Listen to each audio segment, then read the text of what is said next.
நீங்க உங்க முதலமைச்சர் வரதா இருந்தா நைட்டே போயிட்டு மகளிர் சுய உதவிக்குள்ள இருந்து 10,000 பேர் காசு கொடுத்து கூட்டிட்டு வருவீங்க. உங்க துணை முதலமைச்சர் வந்தாருன்னா, கோயம்புத்தூர்ல வந்தாருன்னா, போக்குவரத்து துறையில இருந்து பஸ்ஸை கூட்டிட்டு வந்து மக்களை கூட்டிட்டு வந்துட்டு இருக்கீங்க. நாங்க மக்களை அப்படி கூட்டிட்டு வந்தோமா? 6 மாசம் இருங்கடா. யாரு ரவுடி, யார் அதிகாரம் படுமோ தெரியும்டா உங்களுக்கு.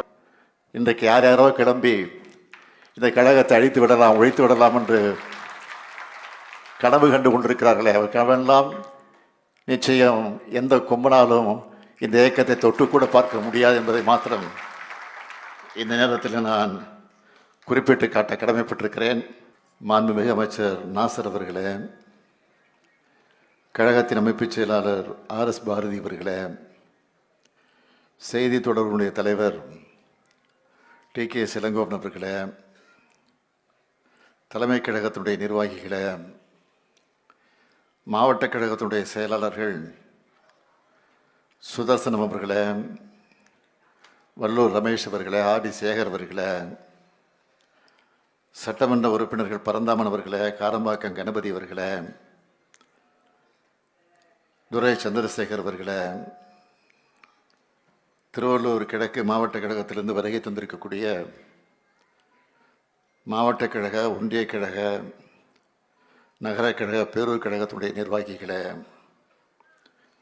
மணக்கோலம் பூண்டிருக்கக்கூடிய மணமக்களே, மணமக்களுடைய பெற்றோர்களே, உற்றார் உறவினர்களே, என் உயிரோடு கலந்திருக்கக்கூடிய தலைவர் கலைஞர் அவர்களின் உயிரினும் உயிரான அன்பு உடன்பிறப்புகளே, உங்கள் அனைவருக்கும் என்னுடைய அன்பான வணக்கம். நாம் நினைவில் வாழக்கூடிய செங்குன்றம் மிசா ஏழுமலை அவர்களுடைய இல்லத்தில் நடைபெறக்கூடிய திருமண விழா இந்த விழா. நம்முடைய மிசா ஏழுமலை அவருடைய பேரனும் நம்முடைய அருமை சகோதரர் பாபு அவருடைய மகனுமான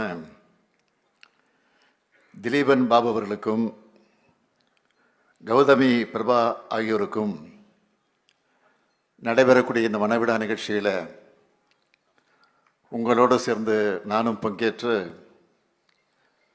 மணவிழாவை நடத்தி வைத்து அதே நேரத்தில் மணமக்களை வாழ்த்தக்கூடிய ஒரு சிறப்பான வாய்ப்பினை பெற்றமைக்கு நான் மிகுந்த மகிழ்ச்சி அடைகிறேன், பெருமைப்படுகிறேன். ஜனநாயகத்தை பாதுகாக்கக்கூடிய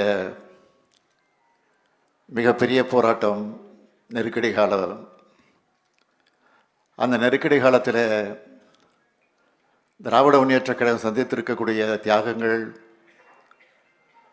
தலைவர்களிலிருந்து தொண்டர்கள் வரை பல்வேறு கொடுமைகளை அனுபவித்து அந்த தியாகங்கள் எல்லாம் ஏற்றுக்கொண்டு அவர்கள் பட்டிருக்கக்கூடிய கஷ்டங்கள், நஷ்டங்கள் இதெல்லாம் வரலாற்றில் தெளிவாக பதிந்திருக்கக்கூடியவை. அப்படிப்பட்ட வரலாற்றை பதிவாகி இருக்கக்கூடிய வகையில்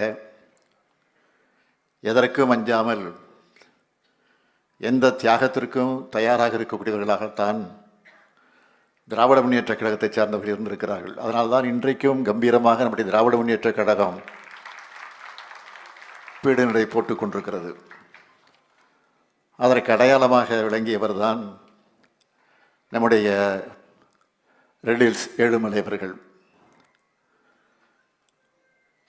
ஓராண்டு காலம் மிசா என்ற கொடுமையான சட்டத்திலே திராவிட முன்னேற்ற கழகத்தை சார்ந்திருக்கக்கூடிய 500க்கும் மேற்பட்டவர்கள் கைதாகி சிறைச்சாலைகள் அடைக்கப்பட்டிருந்த நேரத்தில் நம்முடைய மிசா ஏழுமலை அவர்களும் கைது செய்யப்பட்டு எங்களோடு சிறையில், சென்னை சிறைச்சாலையில் இருந்தவர் தான் நம்முடைய மிசா ஏழுமலை அவர்கள். மிசா ஏழுமலை அவர்கள் ஏன் மிசா சட்டத்தில் கைதாகி உள்ளே வந்தார் என்று கேட்டால், இங்கே மாவட்ட செயலாளர் தொட்டு காட்டினார், நம்முடைய அமைப்பு செயலாளர்களை விளக்கமாக எடுத்து சொன்னார்கள்.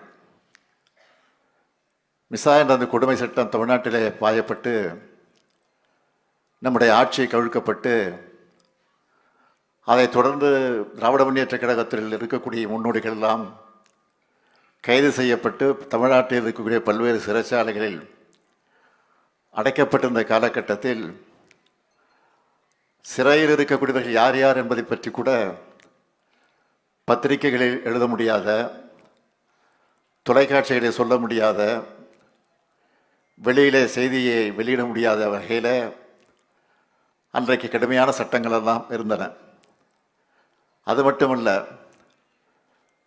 கட்சியில் இருக்கக்கூடிய தலைவர்கள் யாரும் பொதுக்கூட்டத்தில் பேசக்கூடாது, வெளியிலே போய் பேசக்கூடாது, திருமணத்திற்கு சென்றால் கூட அரசியல் பேசக்கூடாத நிலையெல்லாம் இருந்த நேரம்.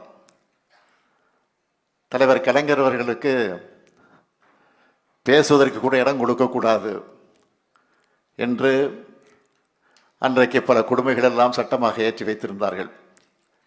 அந்த நேரத்தில் நம்முடைய செங்குன்றம் பகுதியைச் சார்ந்த நம்முடைய மிசா ஏழுமலை அவர்கள்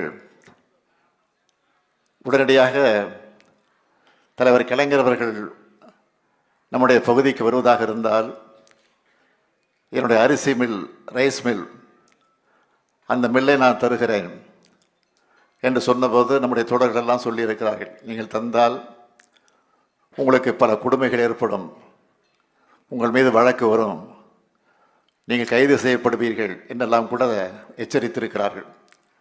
ஆனால் அதை பற்றியெல்லாம் கவலைப்படாமல் எந்த கொடுமை இருந்தாலும் சரி, கைது செய்யப்பட்டாலும் சரி, நான் தலைவர் கலைஞர்களுக்கு இடம் கொடுப்பேன் என்று சொல்லி அந்த ரைஸ் மில்லை அன்றைக்கு துணிச்சலாக இருந்தார்கள். அப்படி தந்த காரணத்தால் 2-3 நாட்களுக்கு பிறகு அவர் கைது செய்யப்பட்டு சென்னை சிறையில் இருக்கக்கூடிய எங்களோடு வந்து அவரை மிசா சட்டத்தில் கைதாகி உள்ளே கொண்டு அடைத்தார்கள். இது போன்ற பல செய்திகள் உண்டு. அதே போல் விருத்தாசலத்தில் குமாரசாமி என்கிற ஒரு கடை வியாபாரி, அவர் கட்சியில் எந்த பொறுப்பும் கிடையாது, ஆனால் கட்சியுடைய அனுதாபையாக இருந்தவர். அவரும் கைது செய்யப்பட்டு மிசா சட்டத்தில் கொண்டு கைது செய்யப்பட்டு உள்ளே அடைத்தார்கள். எதற்கு என்று கேட்டால், எப்படி மிசா ஏழுமலை கைது செய்யப்பட்டார்களோ அதே போல் அவரும் விருத்தாசலத்தில் தலைவர் கலைஞர் பேசுவதற்கு இடம் கொடுத்த காரணத்தால் மட்டும் இல்லை, வீட்டிற்கு அழைத்து மதிய உணவு வழங்கிய காரணத்தால் கைது செய்யப்பட்டு சிறையில் அடைத்தார்கள். இதையெல்லாம் எதற்காக சொல்கிறேன் என்று சொன்னால், இன்றைக்கு யார் யாரோ கிளம்பி இந்த கழகத்தை அழித்து விடலாம், ஒழித்து விடலாம் என்று கனவு கண்டு கொண்டிருக்கிறார்களே, அவர் கனவெல்லாம் நிச்சயம் எந்த கொம்பனாலும் இந்த இயக்கத்தை தொட்டுக்கூட பார்க்க முடியாது என்பதை மாத்திரம் இந்த நேரத்தில் நான் குறிப்பிட்டு காட்ட கடமைப்பட்டிருக்கிறேன். ஏழுமலை அவருடைய அருமை மகன் நம்முடைய சகோதரர் பாபு அவர்கள் இங்கே நன்றி உரையாற்றும்போது எடுத்து சொன்னார், நாங்கள் பெருமைப்படுகிறோம், மிகுந்த மகிழ்ச்சி அடைகிறோம், இதை வாழ்நாளில் மறக்க மாட்டோம் என்றெல்லாம் சொன்னார்கள். ஏழுமலை இல்லத்தில் நடைபெறக்கூடிய திருமணத்தை நாங்கள் கலந்து கொள்வதிலே உள்ளபடி நாங்கள் பெருமைப்படுகிறோம், மகிழ்ச்சி அடைகிறோம் என்று தான் நான் சொல்ல வேண்டும்.